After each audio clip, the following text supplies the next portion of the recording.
Good evening, everybody. Thanks for coming. We're a bit late starting, but I think we will make a start. There is, I think we're meant to have a few more here, but we'll start with who we have.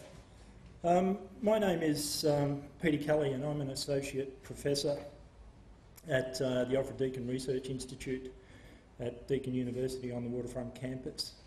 The Deakin Research Institute is the university's flagship institute for research in the social sciences, and it aims to promote debate and have public policy impact by building a variety of links between external partners around significant research questions.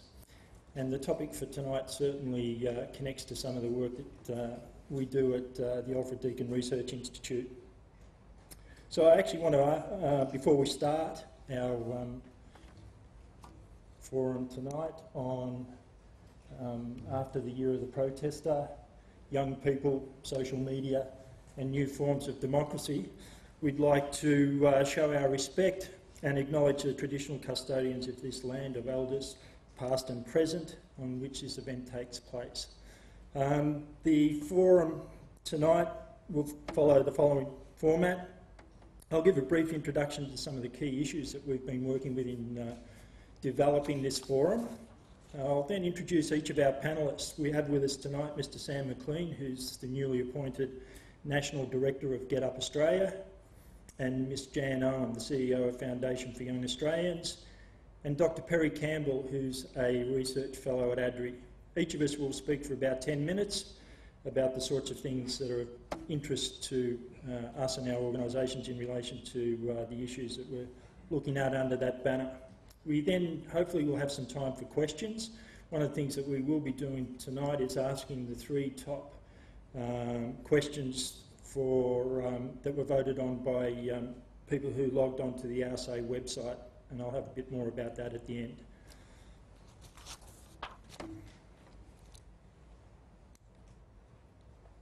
Time magazine named 2011 as the year of the protester. We can see this as a recognition from what we might call the mainstream old media of the often momentous protests, demonstrations, riots and revolutions that unfolded in various parts of the world during 2010 and 2011. Included here are events such as the so-called Arab Spring in parts of Arab North Africa and the Middle East, the emergence of the Indignados movement in Spain and Greece, and the Occupy Wall Street movement that developed into a global Occupy movement under the banner of We Are the 99%.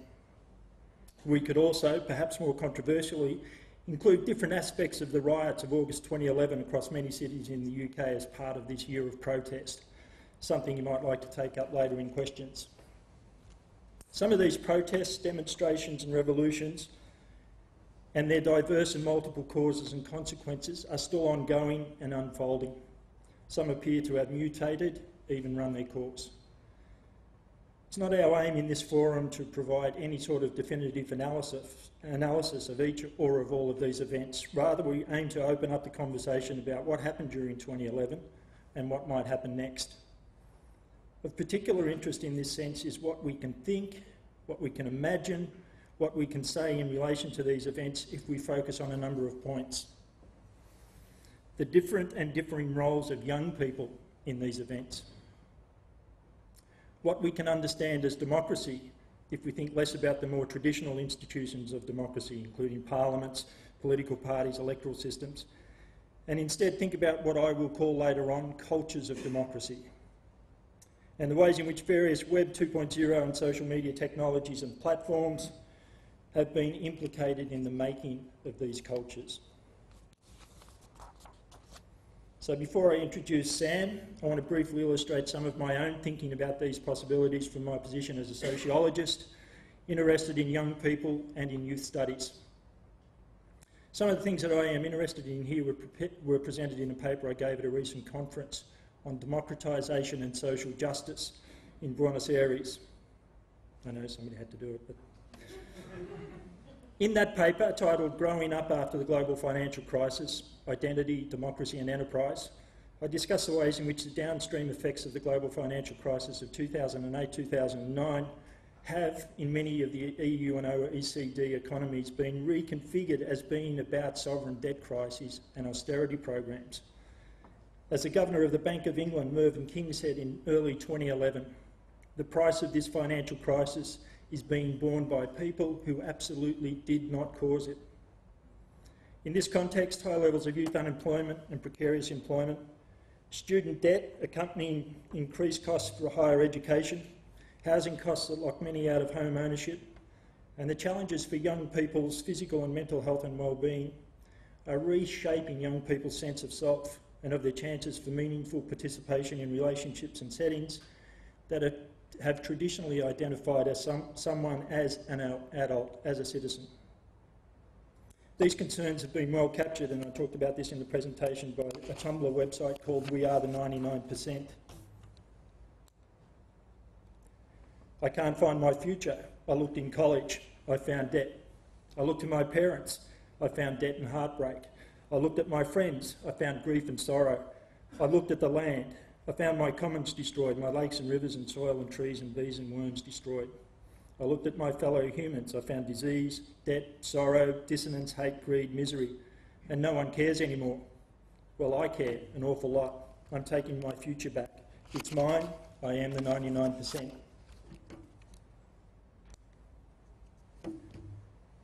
I am 20. I earned a culinary degree, and with the emphasis on the earned. I had to move back with my parents. I have thousands of dollars in student loans. I make and have never made more than $9.50 an hour. I vow never to have children, for I fear for their future like I fear for my own.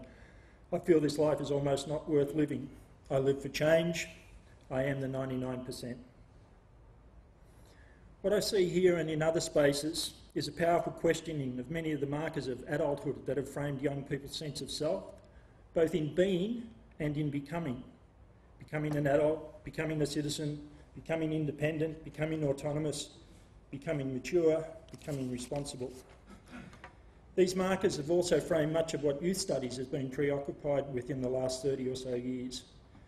These markers frame accounts of what it is to be an aspirational, enterprising young person who has a prudential eye to the future, to their future as adults, with some sort of investment in an education, a career, relationships, consumption, housing, possibly parenting. For many young people, it now appears that what is needed to realise these aspirations is less an investment in becoming and more a mortgaging of these possibilities, with few, if any, means to meet the obligations that these debts demand.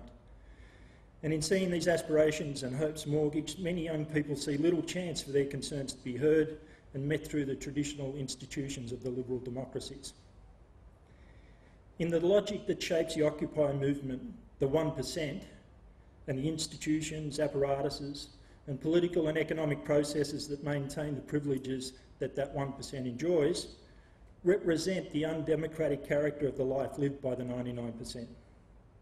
We Are the 99% represents, in this sense, an attempt to reimagine what it means to be a person who is connected to others in various spheres of life. Of course, not everybody who might qualify will imagine themselves as being a member of the 99%. But it can be argued that the material concerns of those who imagine themselves as being part of the 99% are able to be reframed via the networking that is promised by social media. That is, I can imagine myself as being part of this thing called the 99% because social media enables me to imagine that such a thing occurs or exists as imagined by those who come to identify themselves in this way. I want to make 2 points at this stage to frame some of the things that might emerge in the rest of the forum. Both make reference to contributions to a 2007 special issue of the journal Public Culture, which is published by Deakin University Press. That issue featured contributions on the theme Cultures of Democracy. I want to preface these points by suggesting that in a number of community, policy and academic settings, young people are often imagined as being apathetic in relation to the more traditional institutions of the liberal democracies. In these spaces, it is claimed that they don't join the mainstream political parties. If voting isn't compulsory, they often don't vote in large numbers. They mistrust politicians. They appear to have little faith in the capacity of these institutions to deliver outcomes on issues that are important to them. although in saying this, I want to stress that if this is a malaise of early 21st century democracy, it isn't a malaise that is confined to young people. As the editor to that special issue writes in his introduction, after nearly a century of incessant experimentation, democracy remains on trial in a variety of national cultural sites. It has good days and it has bad days. Through its many travails and failings, democracy has endured. For us, the moderns, it is the inescapable horizon of our political lives and imaginings. Its presence, as well as its absence, can no longer be measured narrowly in terms of how we elect those who would govern us. It is more than a method. It is a way of being in the world politically as a people. Democracy is one among many ways of being a people, perhaps the most vexing way due to the sheer plurality of its constituents and their claims to difference. That difference, now globally mobile, cannot be mastered nor recognised by electoral politics alone. Hence, the future of democracy and its flourishing will depend decisively on our capacity to imagine a more capacious rather than constricted view of its possibilities and also of its fragilities. Of democracy, one might say what E.M. Forster once said of India, arguably the most vibrant of democracies in our time. It is an appeal, not a promise. In thinking of cultures of democracy in these terms, Charles Taylor makes a contribution to that special issue which is also useful. He talks about a concept, because he introduces a concept that he identifies as a social imaginary. One of the things he argues in talking about this concept is that our social imaginary at any given time is complex. It incorporates a sense of the normal expectations that we have of each other, the kind of common understanding that enables us to carry out the collective practices that make up our social life. It also incorporates some sense of how we all fit together in carrying out the common practice. This understanding is both factual and normative. That is, we have a sense of how things usually go, but this is interwoven with an idea of how they ought to go, of what missteps would invalidate the practice. My sense is both of these ideas open up useful ways to think about young people, social media and the new cultures of democracy, especially as we've witnessed them over the last couple of years. So while I don't have time to analyse much of what we have been witness to in these last 18 months, in terms of young people's participation in these protest and revolutionary movements, the use of social media in these spaces, or the particular characteristics of protest in Madrid or Oakland or Cairo or Athens or New York or Melbourne, I do want to suggest that there are new social imaginaries emerging that may be shifting many young people to new ways of connecting, new ways of imagining themselves less as isolated individuals left largely to their own devices, and more as connected individuals who together might fashion and test out new forms of connection and collective identity and action. The results of such experiments will always be open-ended, uncertain and ambiguous. And because of the very nature of the plurality and polyvocality of democracy, these will often be noisy, argumentative and challenging experiments. One danger, as we have seen during 2010 and 2011, that in the doing of these experiments, the traditional institutions and apparatuses of democratic and or oppressive regimes will use the various strategies, tactics and forces at their disposal to suppress, repress, discredit and or disperse those cultures and the people, young and old, who are involved in the making of them. In spite of these dangers, we can argue that these cultures of democracy are cultures in which young people's concerns with education, work, aspirations, debt and relationships will continue to shape their social imaginary, their sense of engagement and participation in those aspects of life that give a concrete character to that thing that we call democracy. And I think our panel in various ways will take up a number of those issues. That's it for me at this point, and I want to introduce our first panellist, Mr. Sam McLean, who is recently appointed National Director of Get Up Australia. Sam joined Get Up in 2007 as a volunteer and has recently been appointed the new National Director of the organisation. Get Up is an independent community organisation giving everyday Australians opportunities to get involved and to hold politicians accountable on important issues. Whether it is sending an email to an MP, engaging with the media, attending an event or helping to get a television ad on the air, Get Up's 600,000 members take targeted, coordinated and strategic action. Sam, all yours.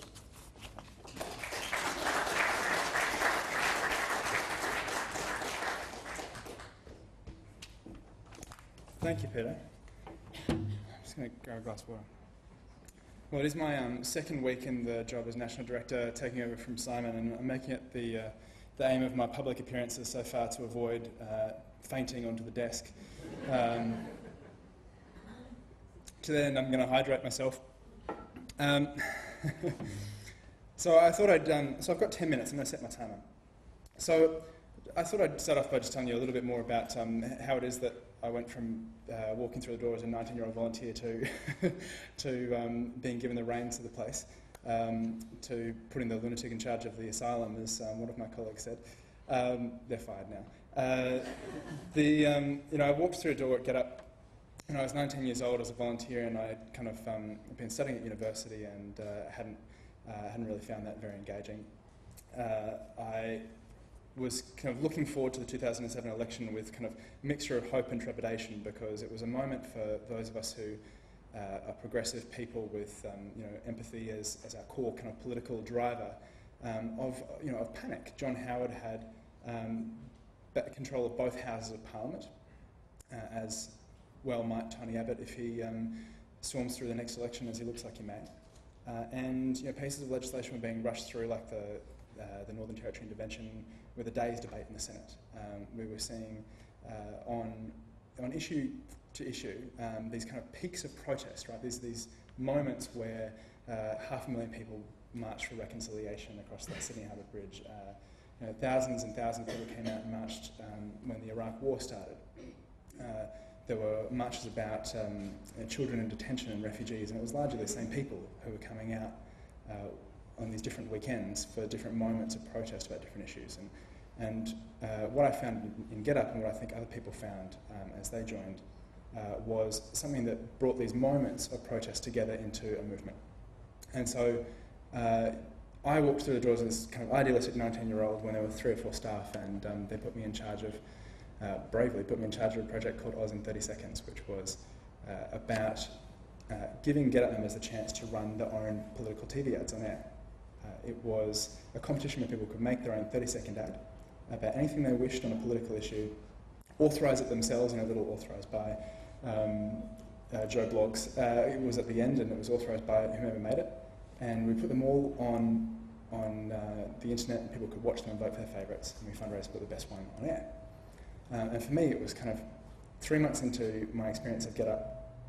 I was standing on we had this gala experience at the Opera House where we had a panel come together and vote on the best ads, and Margaret Pomerantz came, so I was kind of excited. And when I got over meeting Margaret Pomerantz, we had some journalists who showed up on the steps of the Opera House and said, just give away a big celebrity crush. Some journalists came along and said, well, are you going to hold a press conference now? I said, press conference? Yes, that's a good idea. They said, Sam, go and speak to these journalists about what we've just done. And we would never do this these days. So there I was, as 19, standing on the steps of the Opera House, talking about to journalists from Sydney Morning Herald and so forth, this first political TV ad in Australia that was created by, and funded by members of the public.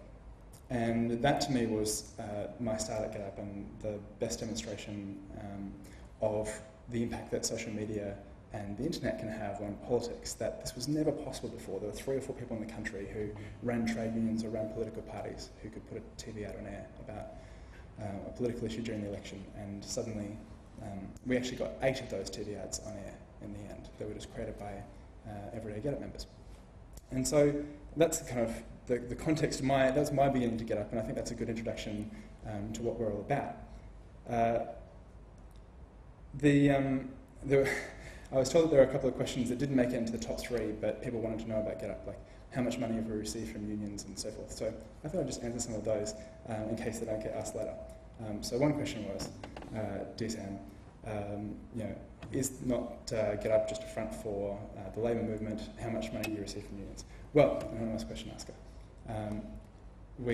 Get Up is a movement that's funded by donations online. We have received, in the last couple of years, somewhere in the order of $1.5 million of donations from various trade unions who contribute to our campaigns after they get up. So we run political TV ads and they say, we really like that, we'd like to buy more spots for it. And we say, great. Your donation will mean that we can keep running that ad that Get Up members have already funded. The majority of our funding comes from Get Up members like you and I who chip in small donations. The average is $27 at the moment, and there are about 100,000 people who've chipped in over the years. Over the last year, we're moving really toward 100% of our money coming from small donations. Over the last year, 95% of our donations have been under $10,000. So they're people who are chipping in $30 or $40 to a particular campaign. And the way that it works is we run campaigns on a number of issues. So people who agree with our same-sex marriage campaign and have donated to put it on air can know that their donation is only going to the same-sex marriage campaign. Whereas the homophobes who love our climate change campaign, for example, really want to make sure that they're chipping into climate change but don't help the gays with my money, can know that we're not doing that either. I'll be slightly snarky about them in the meantime, but that's each of our rights. So the way we work is kind of a nearly market-based system of campaigning where the response online, the number of people who sign a petition, the number of people who donate, determines which campaigns Get Up can run. So the ultimate democratising effect of social media and the internet for us is that although I'm a steward of Get Up in a way, and it's my job to make sure that things don't go awry, really the priorities come from those members who donate and drive this marketplace of campaigns. Let me give you an example. There are a couple of campaigns that I really wanted to run at Get Up that we haven't because we tried it and they bombed and nobody else was excited. So we ran a campaign about electoral reform and I thought, this is so important. We need to run a big petition about changing the electoral laws so that donation rules are different and we have more oversight of political expenditure and so forth. And we started a campaign about it, and it turns out that it's really boring, and nobody wanted to sign a petition, nobody wanted to donate money for a TV ad about political donations, and so we just couldn't afford to keep doing it.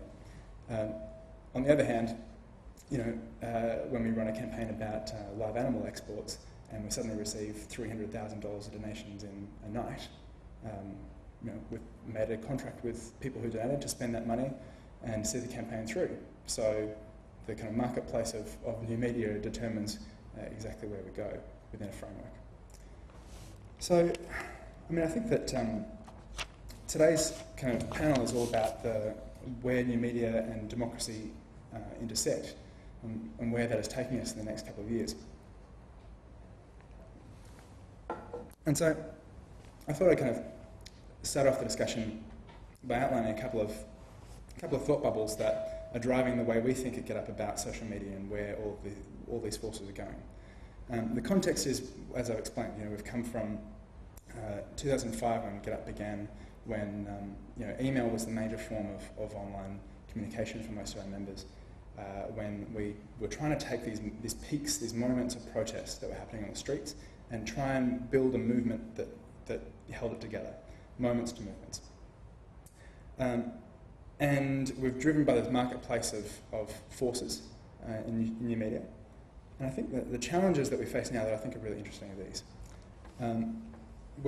As we move away from mainstream media into people getting their news supply from social media, we have a real challenge for new media organisations like Get Up, for campaigners and for all of us who try to be part of the political process. And that is that there is increasingly not one national discourse about politics. There's not even two or three. There are thousands of different discourses of people talking to each other, little filter bubbles. My colleague Eli Pariser, who used to be the executive director of Move On, which is a sister kind of organisation of Get Up in the United States, after he left that role, wrote a book and probably more approachably a TED Talk about this effect. He calls it the filter bubble effect. That it used to be that we all turned on the TV at night and we watched the news, right? And who curated that news? Who chose what we got to watch? Ultimately, in Australia, there were 4 or 5 people in every state who curated that news. The newsroom editors who pick which stories go in the bulletin and in which order and which kind of emphasis they get. And that meant that, sure, somebody who was watching SBS World News and tuning into Mary Costa-Ketis was getting a slightly different story of the day's events than somebody who tuned into Channel 10. But essentially, there were a couple of different discourses going on, and they were all roughly on the same page. Increasingly now, that's not the case. New media is displacing our print journalists and our print media, and we're seeing the impacts of that is that our mastheads are being compromised, they're being slimmed down, they're being merged together, they're being bought by people who can afford to buy them, and people are getting their news sources online.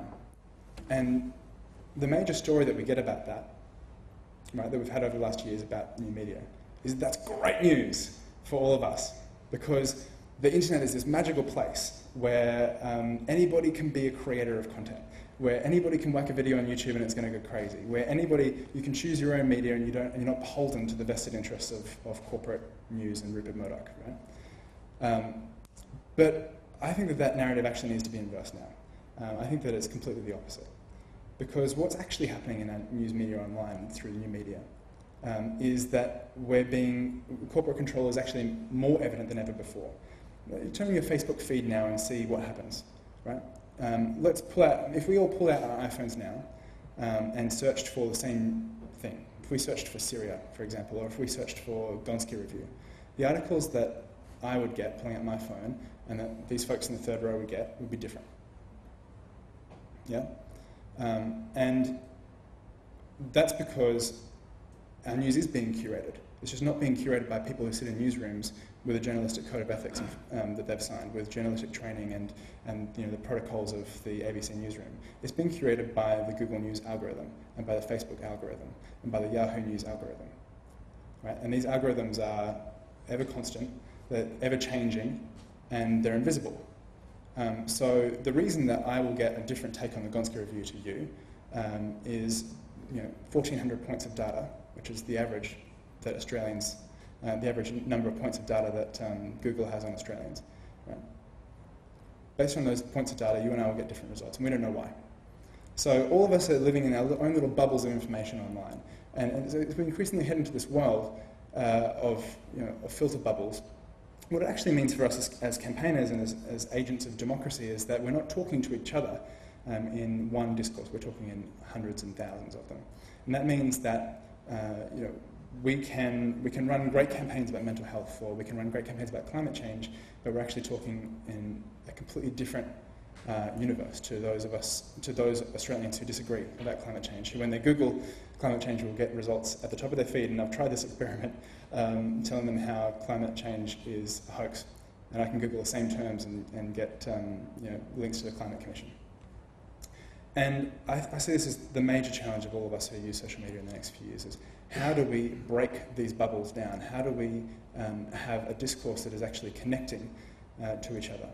And our resort at GetUp over the last few years has been to fall back on mainstream media, to try and make sure that our campaigns always bust into the mainstream media space, that we're getting on Today Tonight with our Pokies campaign, that we're getting into ABC News, and we're getting into Sydney Morning Herald with our campaigns about refugees. But that's not going to cut it in 3 or 4 years' time. And so I think the challenge for us is how do we get ourselves out of these bubbles, and how do we talk to others?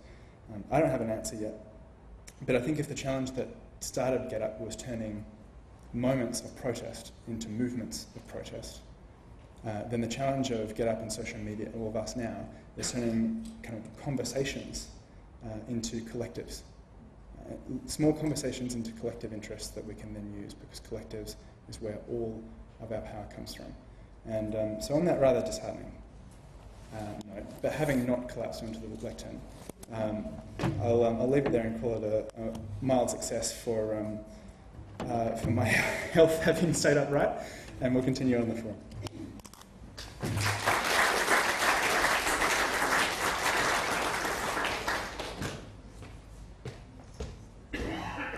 Thanks, Sam, especially for holding it together and not having to rush up and rescue you off the desk and try to look a bit more concerned than particular female politicians may be to your predecessor. Our next speaker is Ms Jan Owen, who is the Chief Executive Officer of the Foundation for Young Australians. She's a pioneer of the youth sector in Australia. Jan is a highly regarded social entrepreneur, innovator and child and youth advocate. From 2002 to 2010, Jan was Executive Director of Social Ventures Australia, which aims to increase the impact of the Australian social sector. Prior to this, Jan founded the Create Foundation and was its CEO for 9 years. She is the only non-US citizen to receive a Fellowship for Leadership and Innovation to the Peter Drucker Foundation, and has been awarded membership of the Order of Australia for services to children and young people. She serves on the boards of the School for Social Entrepreneurs, Inspire Foundation, the Australian Centre for Social Innovation, the RMIT College of Business, the Industry Advisory Board and the International Women's Development Agency. Could you welcome Jan? Thank you.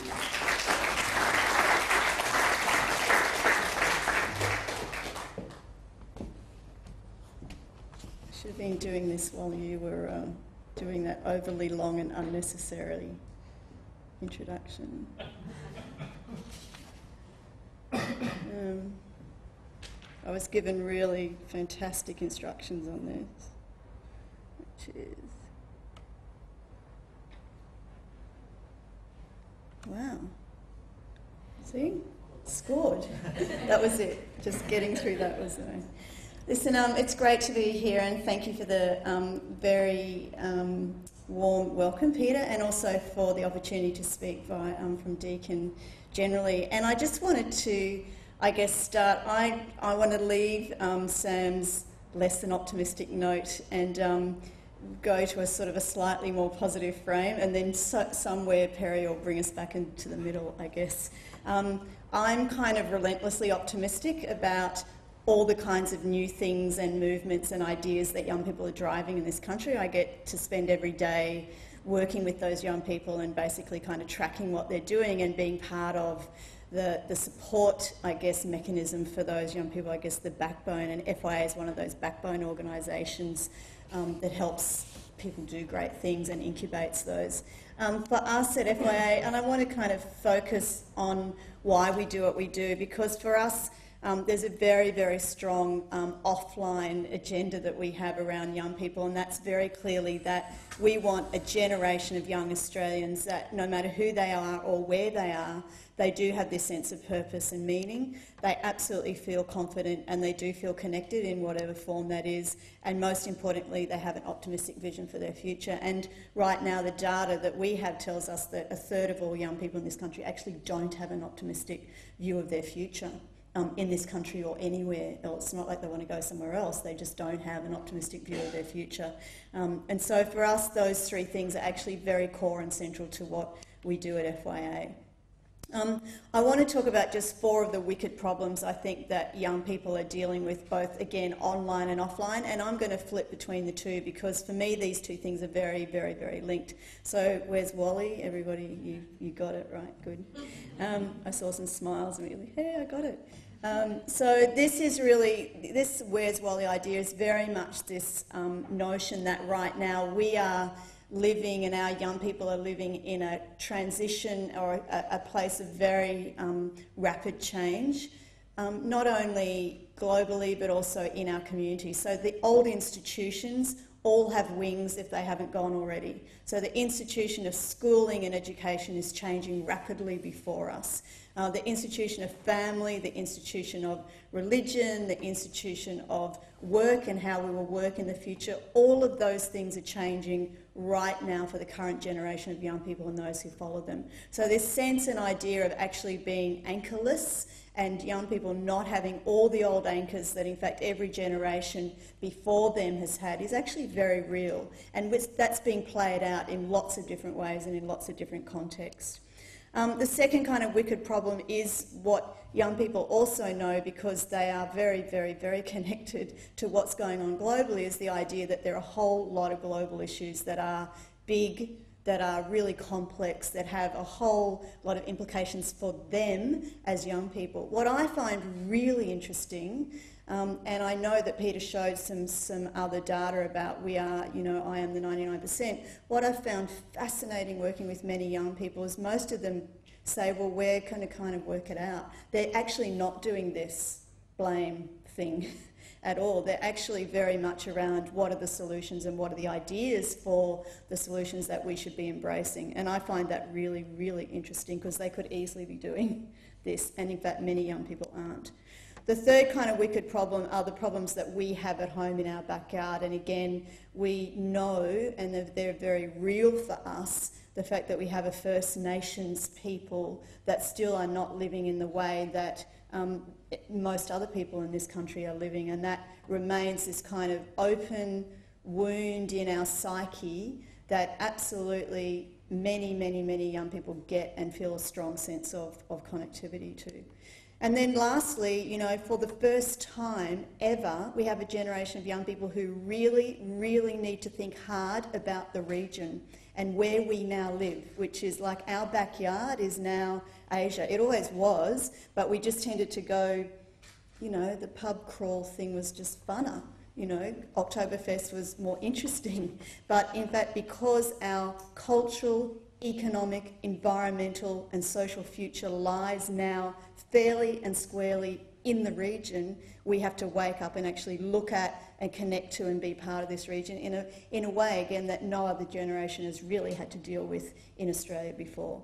So 4 big wicked problems that I think young people are dealing with. I often talk to young people about, this is a path that's been trod before. And I think that's really important. We talk a lot about the movements that have been led by women in the past, anti-war movements. I often talk to young people about, you should sit around and talk to your grandparents every now and then. You'd be amazed who was burning their bras, who was stamping down streets, who was arrested in your family. Maybe people aren't talking about it, but you should really go and talk to people like your parents and their parents and find out what was going on, because there is a precedent. In recent times, I think, one of the best examples that we have are things like the Australian Youth Climate Coalition. Again, online and offline, they mobilised 100,000 young people to talk to the Prime Minister. And finally, an elephant followed her around every single stop that she had in the last election, and finally she had to turn around and acknowledge the elephant, which she did in the room. And basically, let's be very real. 10,000 young people tweeted the Prime Minister from the Australian Youth Climate Coalition. She picked up the phone and said, come and meet me, before she'd even met her core staff in Canberra. So there is no doubt that the power of some of these youth-led social movements actually cuts through and can have an impact. And don't think for one second that they're just doing the kind of campaigning, because AYCC's now been around for about 10 years. They're like our oldest youth movement, and they're one of the new breed. There has not been such activity in Australia for about 20 years. So this is really important times that we're living in, with these young people leading online and offline other young people. And to lead 100,000 young Australians offline and online is a really powerful thing to do in this country, and not an easy thing to do, and AYCC have done it. So we often talk to young people about the fact that there are, this is a path that has been trod before. There are young people that I think are really interesting. Jack Manning Bancroft, whose vision is very much about Indigenous young people. So one of the young Australians that could be doing anything, and this is again a hallmark of these young people. Jack could be playing cricket for Australia. Jack could have been, and could be still, he's only 28, doing any number of things in corporate public life, but he chose an issue that he passionately wanted to solve, and his issue was about Indigenous young people and closing the gap on their education. And so at 23, he set up the Australian Indigenous Mentoring Experience, and now has thousands and thousands of young people involved in that day on, day on day and day in, day out, and that's university students working with Indigenous young people. Samar Hadid, you know, one of our UN youth reps who, again, grew up in Western Sydney, came to Australia with her parents, was born here, but her parents were immigrants, refugees, and suddenly this young woman has found her voice and found a way to talk about racism and multiculturalism, and that for her is a driving passion. She's now running the Global Poverty Project here in Melbourne. Chris Rain, you know, who, by the way, he was one of the Clio Bachelors of the Year last year. So it's important to understand that young people today do all kinds of things. Whereas in the past you might have put the hair shirt on and so you were a warrior for whatever change it was. Now you can be Clio Bachelor of the Year and a social change maker, which I really love for a whole lot of reasons. It's interesting. So Chris Rain has taken on binge drinking. He woke up one morning at 23 years of age and said, listen, I actually don't want to go through my 20s smashed on Sunday morning and getting written off every single weekend. I want to do it differently. And so he didn't do it just for himself. He's done it now for a generation of young people. And his program, Hello Sunday Morning, a new online movement generated with and by young people, which is now going global, New Zealand, the UK, as we speak. A guy from Brisbane with a science degree who decided to take on an issue that was worth something to him for his community. Holly Ransom from WA. I mean, if there was any institution that you were going to take on, it would have to be the oldest service institution in Australia called Rotary. You might have thought Rotary was dead by now. Rotary isn't dead, and interestingly, Holly Ransom from WA has taken on an institution and mobilised young people around reinvigorating that in WA, which is now, because of the global networks, attracted attention all over the world about what she's done in one area of the oldest services industry, real services as in volunteering in the world. Amazing. I spoke about Amanda McKenzie and Anna Rose, who set up the Australian Youth Climate Coalition. And then finally Tim Kenworthy, who's decided that, you know, the whole idea that young people doing volunteering should be as mainstream as breathing and eating cheeseburgers, and it will be by the time he's finished with it, is a powerful idea. So all these young people are using a range of critical tools. At FYA, we're very interested in those young people. We're interested in young people as learners and how they're going to transform their own learning experience online and offline. They've already voted with their feet. Young people have already left the classroom. They already spend 70% of their time when they're meant to be studying on Facebook and also studying and multitasking and doing their homework and doing tutorials and working with their friends. It's happening at multiple levels in parallel universes. We're very interested in young people as global citizens and how they will contribute. Over half the world's population now are under 26 years of age. Over half the world's population right now are under 26 years of age. So our young people in this country, how they position themselves and are part of the bigger story of the world is critically important for them. And we're very interested in them as change makers, and the group that I just showed you who have taken on issues that are bigger than them, issues that are bigger than just young people but are global issues, are really important. So we work in those three domains, underpinned by fantastic in-house research.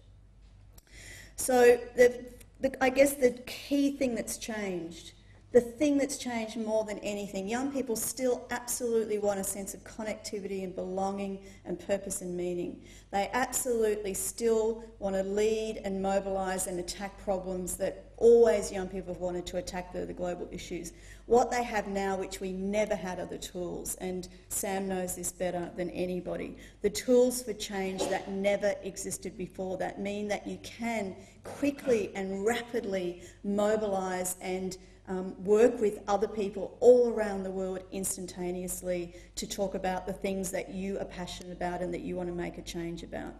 Storytelling is still the most powerful thing. It always was, but all YouTube did was democratise it so that everyone, you didn't have to sit around a campfire, could tell a story. We have many, many, many ways of obviously communicating, and what we're interested in is the new investment models. So all the times that people now can get resources to do what they do. Simon Griffiths, who sat on a toilet in Melbourne only a month ago and raised $50,000 for his venture, Who Gives a Crap, that's a radical idea and a new way of fundraising that we've never, ever had before.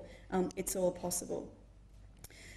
We, again, at FYA, we're going to try and work with some of these online tools. So student shout-outs, how do young people in education and learning have a say about their education? Do something which is in the US, which we're about to partner with, around young people running campaigns, their own campaigns, starting their own campaigns about things they're interested in. And Young People Without Borders, our global citizenship program, which really focuses on young people getting into Asia and getting amongst it and making a difference. So finally, what must we do? How do we liberate and harness this contribution of young people?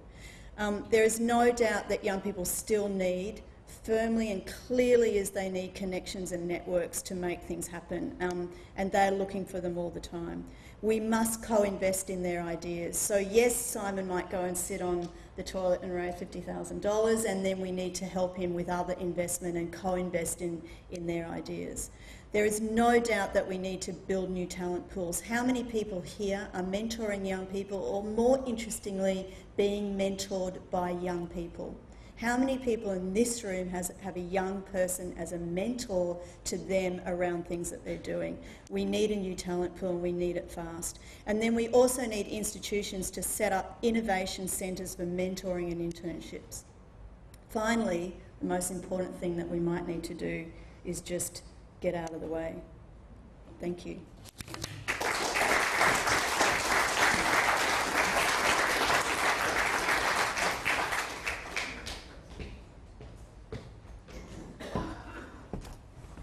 Thanks, Jan. Our final speaker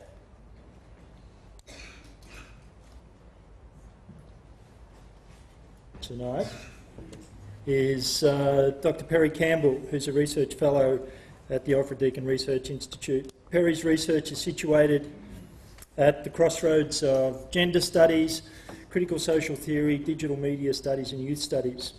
One of her primary fields of research concerns the use of digital communication technologies in post-conflict zones.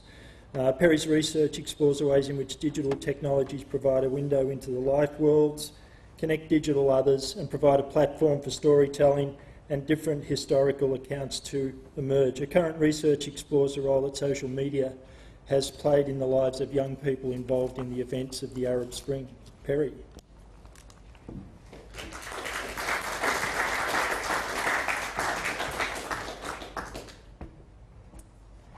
Okay, hi everyone. Thanks Peter, and thanks to everyone for coming along tonight. So I want to get a bit analytical and I want to take you into some online spaces and to discuss them in a bit more detail. I'd like to focus on the role of social media and digital communication technologies in the revolutions and uprisings around the world, how these technologies facilitated change in the hands of young people, and how this use of social media has captured our imaginations and raised a number of questions. But first I want to go back in time a little, back to 2003, when Iraq was invaded and occupied by US-led forces. For me, this marks a time in the history of social media and digital communication technologies, a time when we were brought face to face with people in Iraq who experienced the everyday reality of the invasion. We were able to hear their stories firsthand and compare them to the stories that we heard on the news. Every day I switched on and logged in as I went about my daily tasks and read the weblogs of 5 Iraqi women. These women wrote about going to work, going to school, talking with their families, and at the same time dealing with raids, military blockades, anxiety, fear, chaos and violence. One of the bloggers called herself Riverbend, and her blog was turned into a book called Baghdad Burning. Riverbend was very outspoken and would often comment on political issues and changes in Iraq. And this was interesting because what she had to say was often different to the ways in which events in Iraq were reported in the mass media and in other spaces. So right now I'd like to take you to the rooftop of Riverben's house in Baghdad, 5 months after the US-led invasion of Iraq. Out on the rooftop, the heat was palpitating off everything in waves. The strange thing is that if you stand in the centre, you can feel it emanating from the walls and ground toward you from all directions. A few moments later, my younger brother, we'll call him E, joined me, dishevelled, disgruntled and half asleep. We stood leaning on the low wall enclosing the roof, watching the street below. I could see the tip of Abu Man's cigarette glowing in the yard next door. I pointed to it with the words, "Abu Man can't sleep either." E grunted with the words, "It's probably Man." I stood staring at him like he was half wild or maybe talking in his sleep. "Man's only 13, how is he smoking?" "Is anyone 13 anymore?" asked Riverben's brother. At this time, Riverben felt older than her 24 years and she wasn't alone. There were others. Young Iraqi blogger HNK said she was missing out on her childhood. "I can swear that this war changes my life 80 degrees, she said. "I'm 16 years old. I should be living the happiest part of my life. I must be a crazy girl doing foolish and stupid things while I'm not. I'm talking like someone who's 35. We're waiting our turn to die." "So, what's the point?" asks blogger neurotic Iraqi wife. "Is anybody listening? Are bloggers just empty voices in the wilderness?" "I wonder," asks HNK, "if you'll really dare to hear." So through their weblogs, these women gave me a certain type of access to life in Iraq. Their blogs were real-time, unfolding, reflexive, and offered interactive windows into particular life worlds and into selves that shift and move and exist in tension between a variety of digital and non-digital spaces. What's interesting about social media is that it can provide a window into these spaces, a glimpse into other people's lives, challenges and burdens, moments of celebration and hope. The stories we encounter online can shadow the stories we encounter in the news and leave us asking questions about traditional ways of encountering and exchanging information and knowledge. While the weblogs gave me a vision of Iraq, they gave their authors access to a space in which they could say what they wanted to about the invasion, about Saddam, about armed groups and the so-called extremist religious groups in the country. To speak about these things in the streets was dangerous. In some areas, women were being killed for not behaving in particular ways, let alone speaking out about political issues. Online, certain things could be said and done. This was a place for bloggers to reach out to each other, to talk back to those who told them that they were liberated or had freedom, or even democracy. This was a place for bloggers to communicate and connect. And in the case of the Arab Spring, I'd say that people are taking up digital spaces in much the same way, to communicate the challenges they face, to speak against repressive social and political circumstances, and to come together around particular issues. The first of the Arab Spring uprisings occurred in Tunisia in late 2010, when a young street vendor named Mohammed Bouazizi set himself on fire after being harassed and beaten by municipal officials for selling goods in the street. Images of Mohammed's self-immolation were posted on Facebook. After the incident, several hundred people gathered in Sidi Bouzid, around 200 kilometres southwest of the capital, Tunis. People used their phones, tweeted and texted to communicate with each other and to provoke global media coverage. In Egypt, people went online. Facebook accelerated and communicated and enabled mobilisation.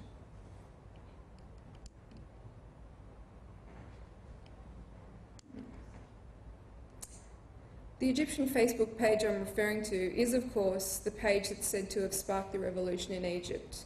The page that questioned the very fibre of Egypt's social reality, where all Khaled Sayed. The page was created by Wael Hanem, an Egyptian Google executive. On the page he posted pictures of young Egyptian man Khaled Mohammed Sayed after he'd been brutally assaulted and murdered by police. As it turned out, the page provoked rage amongst many young Egyptian people and acted as a catalyst for the uprisings. The page was a tribute to Sayed, but also sent a message to other young Egyptians. This could be me, this could be you. The page transmitted calls to protest across geographical boundaries and into the homes of hundreds of thousands of young people. Those involved in the Facebook group saw themselves as part of something bigger, part of a generation of young Egyptians who shared a common goal. And in his book, Wales says, this was the Revolution 2.0 model. No one was a hero because everyone was a hero. The questions that we face in the wake of the Arab Spring and other uprisings are complex and inspiring. Are the uprisings part of a broader social movement? Will we witness more revolutions and social change in years to come? How can social media be harnessed in other contexts for social change? Perhaps we can think about the use of social media by protesters as experiments in democracy, experiments that open up conversations about the ways in which democracy exists and is practiced today. For American social commentator Henry Giroux, one thing is for certain. Young people around the world are gathering online to demand the end of poverty and corporate control of the institutions of politics, the suppression of dissent, and the permanent war state. The history, goals, and aims of the protests we've seen around the world have their differences, yet they unite in their use of social media technology to rise against regimes, economic structures, dictatorships, and political leaders that do not meet the needs of the many, the needs of the 99%.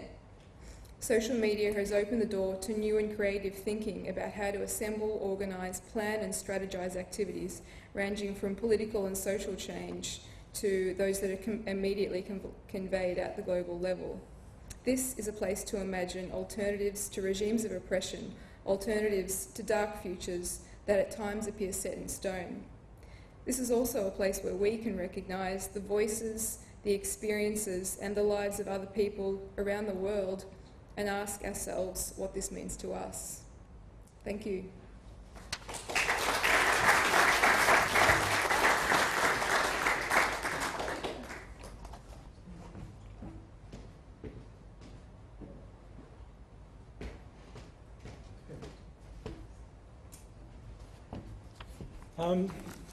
Thank you, Perry. We've actually got some time now to have a bit of Q&A. I'll be Tony. In the first instance, I'm going to invite our panellists back up onto stage. They've been mic'd up, so hopefully we can hear their answers. One of the things that we've done in organising this forum is to team up with an organisation called OurSay. And OurSay has been running a forum online where people have been invited to post questions and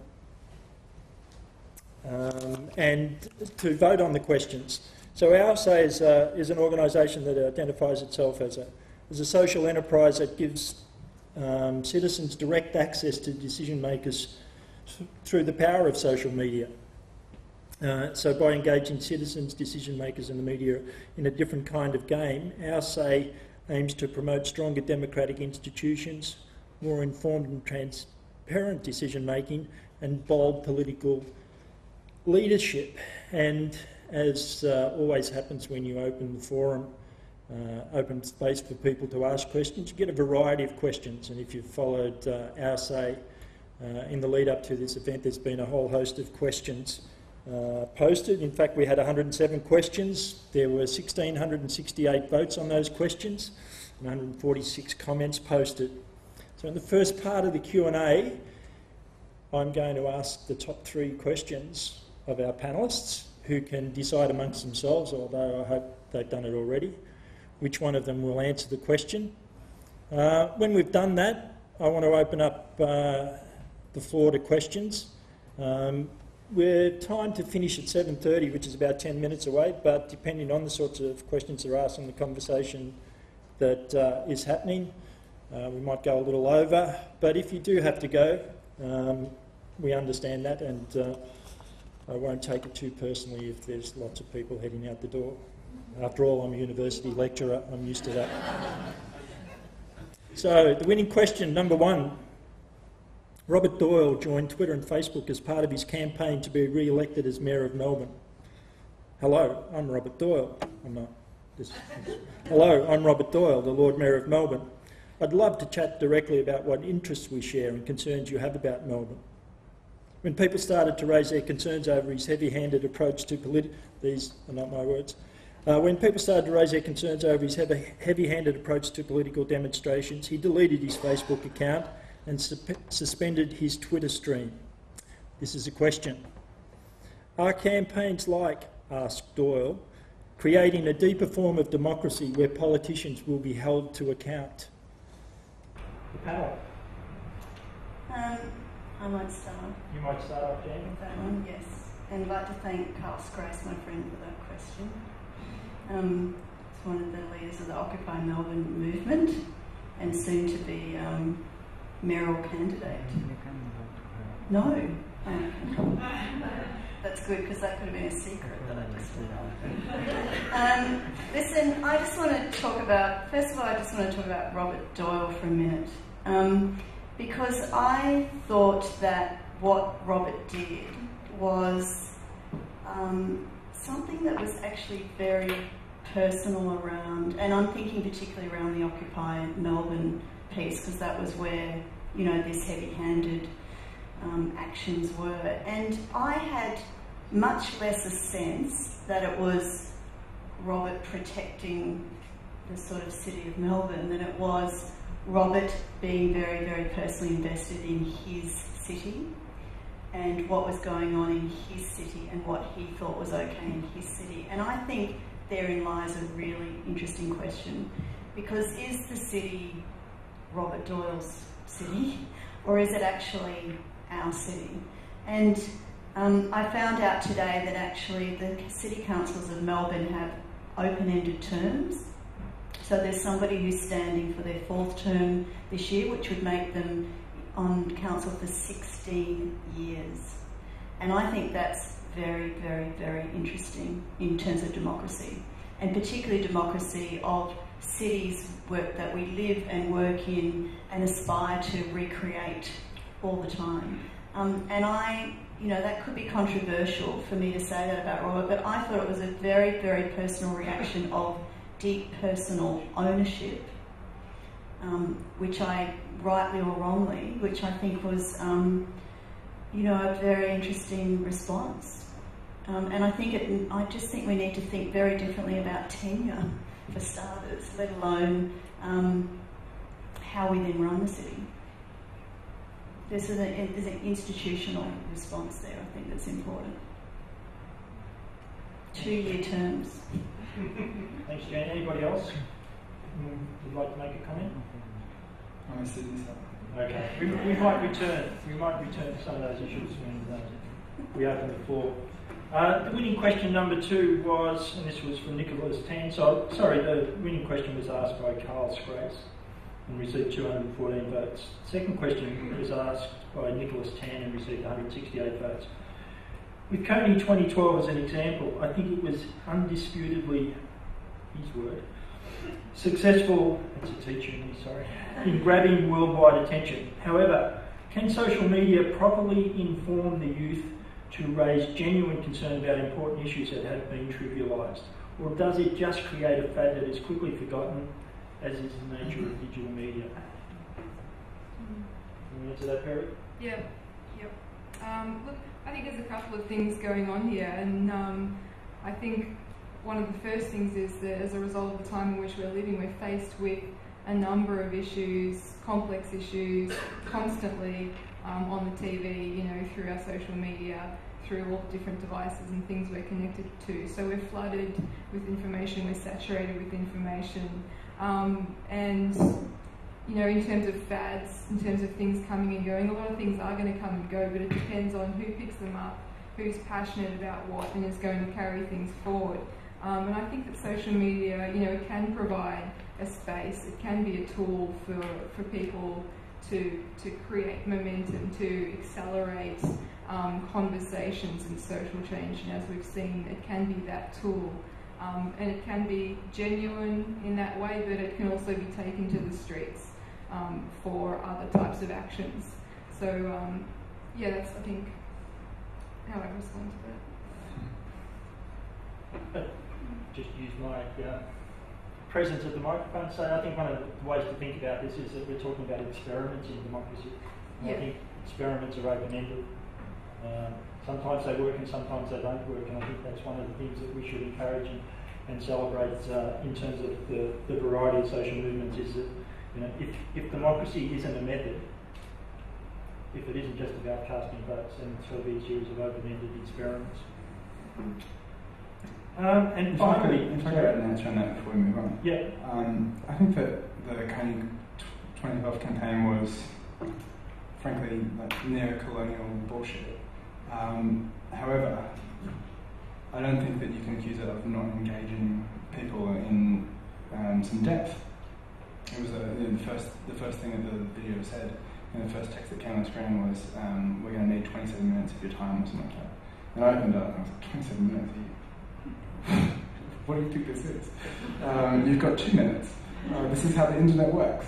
But everybody watched it, right? Everybody watched 27 minutes of it. And I think that for all of the problems that I have with it, you can't be accused of being shallow in its engagement. It was much deeper in its engagement in the issue than almost any other kind of viral video that we've ever seen. Okay, thank you. And finally, question number 3, which was posted by Alex Miller and attracted 161 votes. What can be done to stop the inaccurate and sensational portrayal of science in the media? Many controversial issues raised in the media regarding science are not regarded by actual scientists as matters of contention. Giving the two sides of various issues equal footing presents the image of debate and often thwarts efforts to fix major problems. I think I volunteered. Yeah. That's how I'm going to be on roll. You can say that. That's all right. Well, I think that this for me goes back to the point that I raised earlier about bubbles of information, and you know, it's one thing that Channel 10 or Channel 9 News will present sometimes both sides of the climate debate as if they were kind of on equal footing on a scientific basis, but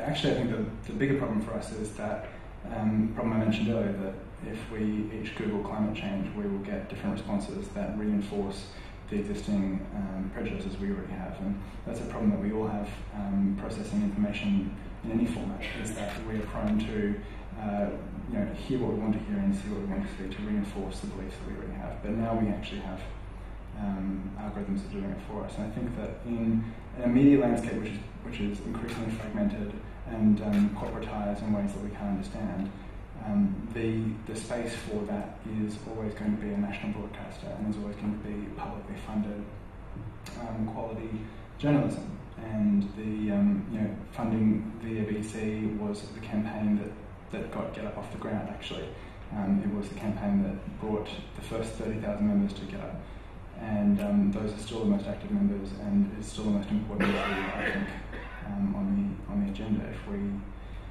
look forward to the next election, we're looking at the potential of a government that will make it a priority to cut funding to a national broadcaster, and one of the most worrying implications of that will be for the reporting of science. Thank you. And I think it also, those sorts of questions and that sort of answer raises fundamental questions about truth. And if anybody's been watching the Republican National Convention and the address by the vice presidential candidate, who apparently told lie upon lie upon lie upon lie and didn't worry about it, I think we have fundamental issues in trying to seek out the truth about a whole range of issues. And again, I don't think there's any easy solution. We do have some time for questions, and we have microphones. If we do have a question, I'd like you to put up your hand, and I'll try and select as many as we can in the time that we have left. I'd like you to give your name, and I'd like you to nominate who it is that you would like to answer your question. Up the back there first. Sorry, up the back. Hi, my name is Jenny Pearce. My question's for Jan. You finished your talk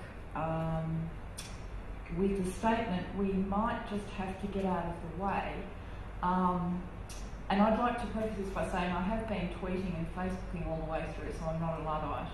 I'm wondering if you believe that we might lose some things if we just get out of the way, and if one of those things might be a collective wisdom. As I said in that talk, I do have a strong sense of needing to create the connectivity and solidarity actually between generations, and I do strongly believe that. I think the idea that everything just happened now is patently, obviously untrue. But I also believe in hacking stuff.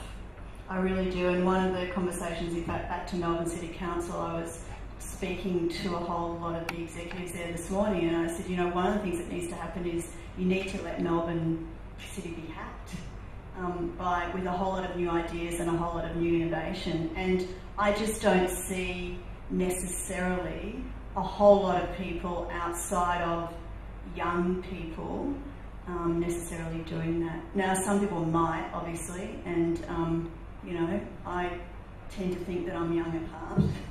But there is this idea that, you know, with the idea of young people being able to be given the permission to think about things differently, that's important. But you also note in that presentation, before I said get out of their way, I also said these are the things that we need to liberate within institutions and within organisations.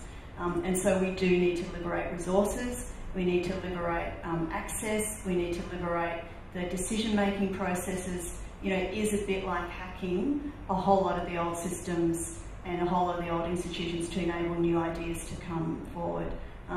So I'm not throwing out the baby with the bathwater. I just think it's very important that we do create space, to be honest. And anyway, if we don't, young people will do it in a parallel form, and then we'll end up with this kind of intergenerational rift. And you know, and already we've got an underclass. I mean, there's a whole lot of, we can talk here about all the things that are accessible to us, but I know and you know that about 20 or 30 k's out of the CBD, there's a very different reality for a whole lot of other people, younger people, older people.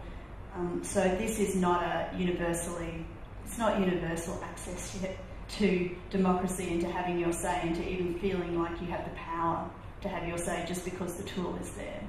So there's a whole lot more work that I think we need to do. Thanks, Jan, in the front, and then at the back. Hi, so I'm Carl, and I'm the one that asked the Ask Doyle question against my favourite man, Robert Doyle. So I want to kind of respond a little bit to Jan and then maybe ask Sam, because you just got a question.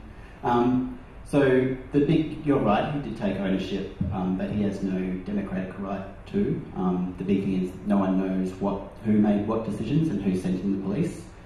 There was a call for an independent inquiry by Councillor Cathy Oak, that was shut down because Rob Doyle has the majority of councillors that votes and block with him. So next week, because of the Ask Doyle campaign, the council's again going to Jackie Watts, who is a great Melbourneite, is going to again put it to the council and it'll again be shut down.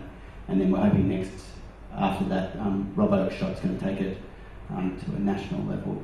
And we've also contacted the UN because it's a human rights issue that was broken for we don't know why yet. So, Sam, how do we get democracy and issues with our democracy to be sexier so people will click yes on Get Up? How do we do that?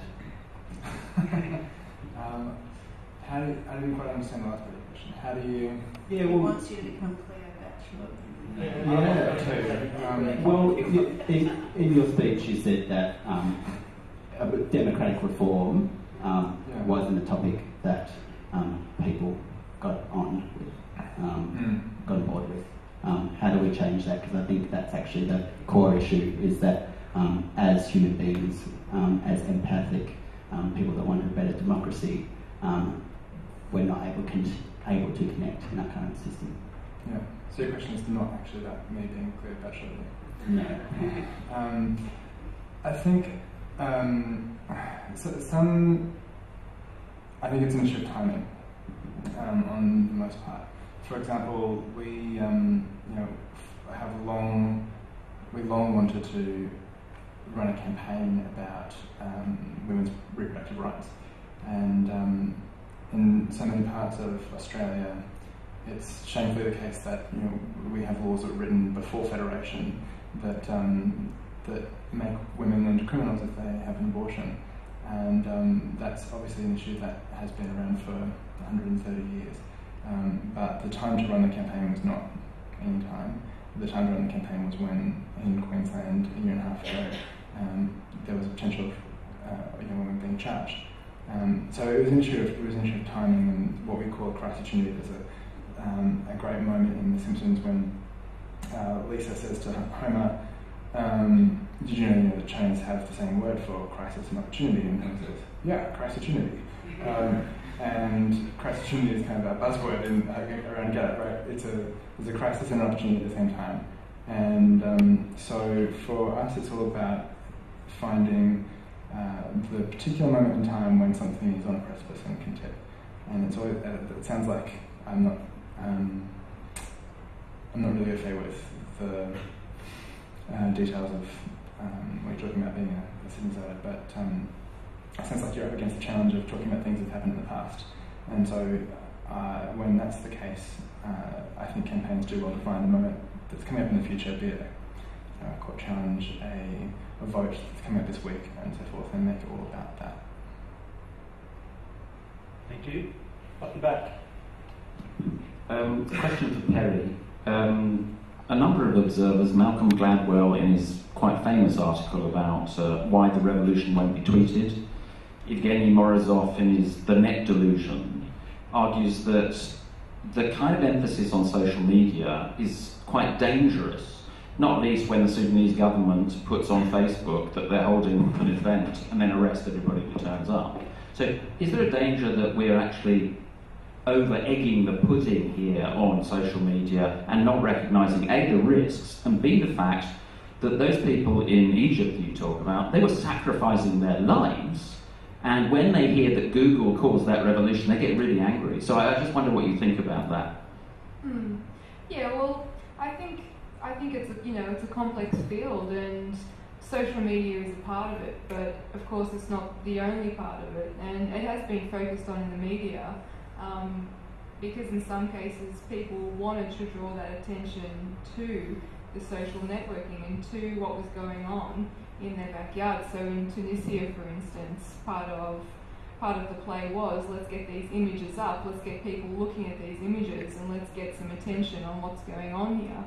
And in getting that worldwide and global attention on that one place, in that one time, we have these kind of discussions opening up. We have the eyes of many people on the injustices that are going on, which I think is important. But as you say, it's also important not to play it up too much. It's a tool. It can be a tool that's taken up to be used in uprisings, to organise for protests, to strategise, and to accelerate communication. So it has to be taken in that context as well. If I could add to that, I agree with that, and I think that I get quite annoyed actually when people talk about the role of Facebook and Twitter and the social uprisings of the last couple of years, because I think it's an incredibly arrogant Western view to think that a Google executive using Facebook was really responsible for what was a citizens' uprising. And of course, if you're a Westerner, that's what you'd like to think. Google was responsible for Google and Facebook, the most ubiquitous and in some ways oppressive corporate interests in the world, were responsible for a citizens' uprising, is a ridiculously offensive presumption, I think, that needs extremely carefully to be examined. And I think that the actual impact of Google and Facebook in many of these countries, in Africa, for example, at the moment, is that the intellectual property of an entire continent is being offshored. That we have a continent of people who are coming online into a world in which every bit of their intellectual property is owned by an American corporation, and every bit of their online life is stored in Virginia, USA, in warehouses that, in many cases, in all cases, are privy, to which the United States intelligence services are privy. And we have a continent where people are coming online, but people do not have developers of their own, software developers of their own. There are, I'm told, fewer than 2,000 full-time employed software developers in the whole continent of Africa, for example.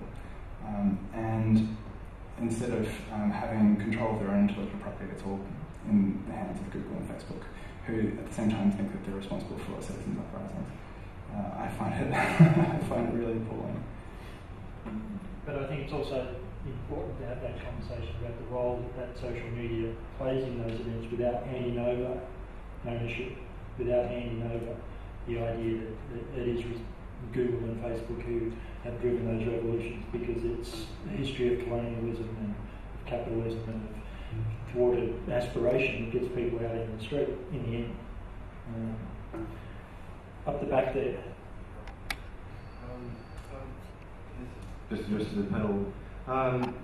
In terms of the effectiveness of protests, and in terms of the involvement of protest groups, I actually come from a generation from the early mid-80s where we built campaigns slowly and with great kind of attention to detail and a lot of physical networking rather than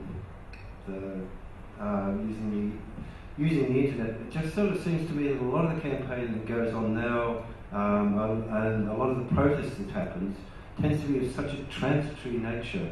I hear of all sorts of actions that happen all over the place. They get a certain amount of media and then they dissolve, but it looks really great on the net. It looks great, you know. You build up your CV, your group looks like it's an impressive and dynamic group, you know, and you're actually doing something in terms of. But to me, it seems like a lot of groups just don't actually have any. It's sort of disempowering in a way, almost, in that they believe the dynamic of their ideology is being communicated somehow, but in fact it's only being communicated among a fairly limited number of people who are on the net who go to those sites. Whereas, if you look through the records, you'll find that, like say the case of the No War thing on the sales of the Sydney Opera House, those kind of things remain in people's memories, logged in. The day there was an action with the Quick Coal Group, they dropped a banner from the State Parliament building, they locked on. I can guarantee that will be forgotten about in about 2 weeks or something, you know. Despite the significance of the event, I'm sure that they were very dedicated in what they were doing. Hopefully there's a question in there that somebody can answer. I'll kick off, but what I find really interesting about some of the youth movements, and I spend a lot of time with AYCC and Oak Tree Foundation, for instance, who are the two largest in the country at the moment, they spend as much time working offline as online. So their road trips, the work that they do, literally going town to town to town, is exactly the work that we did, by the way, in the early 80s.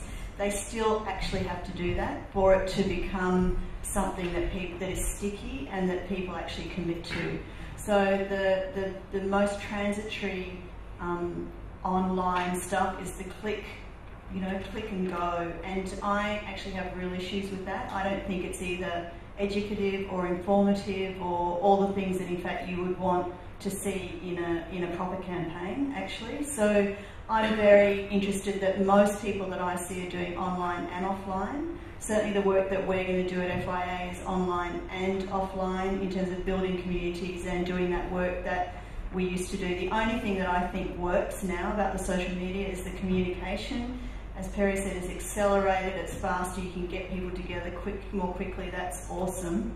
You know, so you don't have to get in the combi and literally drive to everyone's house because of the technology. But the same stuff is actually still going on, to be honest, as it was in the 80s. We've just got a couple of new tools to accelerate and to move it forward faster and to educate people. But I have very serious issues with the click and go. And the hashtag thing is, you know, we need to be really careful. I think that I completely understand your criticism, and I have to wear it more than most, right? And I think what movements need is, in the end, is tight bonds, small groups, high risk action, and that's how movements really succeed. That's how campaigns win. Now, getting to that point is like climbing a precipice, right? And what social media and what online activism, for example, allow us to do is put some rungs in the ladder that help people get up. the first few steps. How people go from seeing a story on Four Corners about animal exports to then putting their names to it, telling their friends about it. That's the step of identification with the issue, when they start to think of themselves as somebody who cares about the issue, which is a necessary step before the next one, which is somebody who takes action on the issue and tells their friends about it, which is a necessary step for the next one, which is doing something more. So the kind of transitory, temporal actions that you're talking about are the lowest rungs on a ladder. And if the ladder goes nowhere, then it's a step ladder that people don't get very far on. But if those rungs are part of a ladder that kind of helps them get up that precipice toward higher and higher barrier actions, higher involvement, then what it actually is mesh that helps, ligaments that help these movements grow. And of course, there's this kind of funneling effect whereby the majority of people who, for example, 300,000 people, I think, in a couple of days signed onto a live animal exports petition, right? And then about 50,000 of those donated to put a TV ad on air, which was more than most of them have ever done politically before. At every step there's a huge number of drop-offs and hundreds of thousands of people who have taken an action that they'll never repeat again and won't lead them to high barrier involvement. But there were tens of thousands of people, I would argue, who took that as an entree to a movement like Animals Australia, who are now involved in local groups, who changed their personal habits and are now vegetarian or vegan. And so I think we need both. I think it's interesting the way in which it's captured in what you can think of as a digital archive. So you say that in the past there's groups, they come together, but now you see like a whole bunch of different groups, fragments coming together and then dropping off. Whereas it's captured online, so you can see those little groups coming in and dropping off. Whereas in the past, you might not have known about them, for instance, because they wouldn't have had the exposure, or you wouldn't have had the ability to see them, so there wouldn't have been that connection in the first place. I'm aware of the time. We've got a person up the back that's had their hand up for quite a while, so this might be the last question. And I'll be very quick. Kira Clark, my question is for Jan, but I'd be interested to hear what the rest of the panel has to say. And it relates to something you said, Jan, in your presentation about the visions that young people have for their futures and how they imagine their futures. And it's an education question, and I think the mainstream media plays a role in homogenising what's expected of young people. Particular focus on, front page of the Age, front page of the Herald Sun will be the top university entrance rather than the apprentice of the year or so on. What role do you think social media has to play in informing, promoting and celebrating the diverse range of pathways that young people now take through their education and their young lives?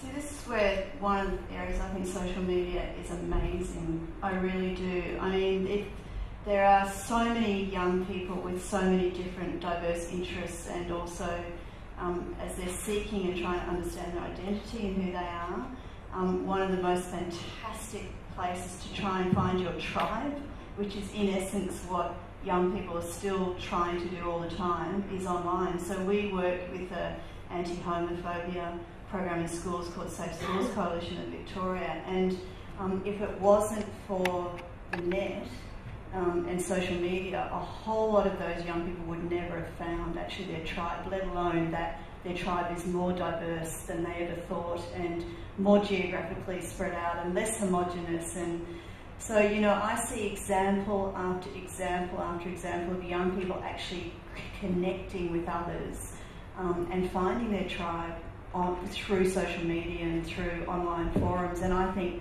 that's incredibly powerful. I think that's incredibly supportive and really, really important for young people. I mean, we work with 12 years old through, and for that age group of adolescents, it's critical to try and get that sense of connectivity with anybody.